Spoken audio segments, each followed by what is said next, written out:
Now, speaking of Delhi, well, the AQI continues to worsen as there has been a significant dip in the temperatures. Minimum temperatures now amounting to nearly 16 to 17 degrees Celsius. However, Delhi's AQI has already crossed the 330 mark.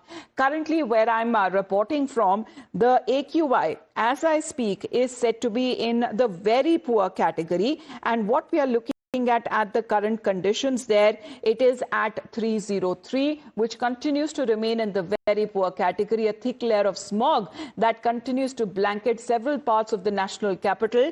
That has also significantly impacted visibility. Let's connect with Shivani once again, because Shivani, masks are back again. People are already suffering from respiratory issues that we are looking at, many of them falling ill because of the toxic air that they are forced to breathe. But right now, even as we speak, the air quality continues to remain in the very poor category.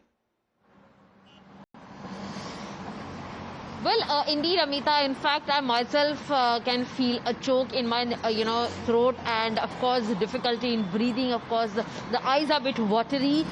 Reason is clearly the very poor quality of air in Delhi NCR. While we travel, we have to keep the, the window sheets up. We have to clearly wear the mask all the time, constantly drink warm water, and these are the precautions that normally people, those are out on field, out to work, they have to take. But here again, to show you what exactly the air quality looks like, we are reporting from Akshardham flyover.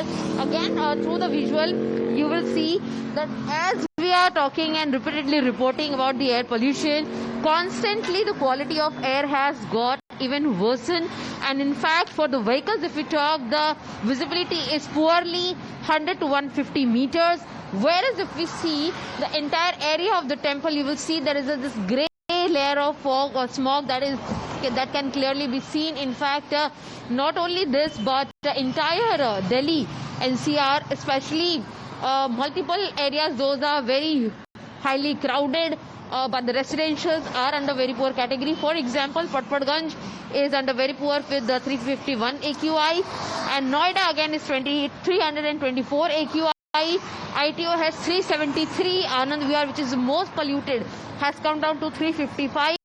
Whereas these are the numbers that we are talking about, that most of the air quality stations are under very, very, very poor category, and henceforth it is making, season go not only wintry but also similarly restrictions are in force. We are looking at the sprinklers that are also being used across the national capital by the Delhi government, but it seems that there is a little effect as far as when it comes to the air quality, and the air pollution, however, continues to worsen as there has been a significant dip in the temperatures. Thank you very much for the moment, Shivani, for getting us that live.